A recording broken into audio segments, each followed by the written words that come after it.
अक्कलकोटजवळ वसलेलं एक शांतसन गाव, मातीची घरं, कोळारू छप्पर आणि त्या गावाच्या एका कोपऱ्यात राहायची एक वृद्ध आजी शांताबाई. नवरा गेल्यानंतर मुले आपापल्या संसारात गुंतली, पण आजीचं मन मात्र एकाच आधारावर टिकून होतं. दररोज पहाटे आजी दिवा लावायची, हात जोडायची आणि हळूच म्हणायची, स्वामी आज काही नसलं तरी चालेल, पण माझी श्रद्धा कधी कमी होऊ देऊ नका. 1 वर्ष गावावर मोठं संकट आलं, पण मन मात्र शांत होतं. या रात्रीची शेवटची प्रार्थना, स्वामी तुमची इच्छा.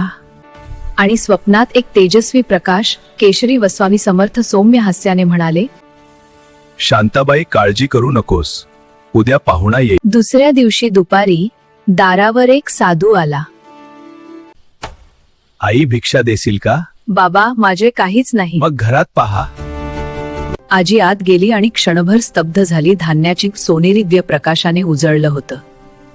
आजी धावत बाहेर आली, पण साधू तिथे नव्हतंच, फक्त शांतता आणि सौम्य सुवास. आजी देवघरात गेली, स्वामींच्या फोटोसमोर नतमस्तक झाली. स्वामी तुम्ही आलात ना? आजही त्या गावात लोक सांगतात, जिथे श्रद्धा खरी असते तिथे स्वामी स्वतः चालत येतात.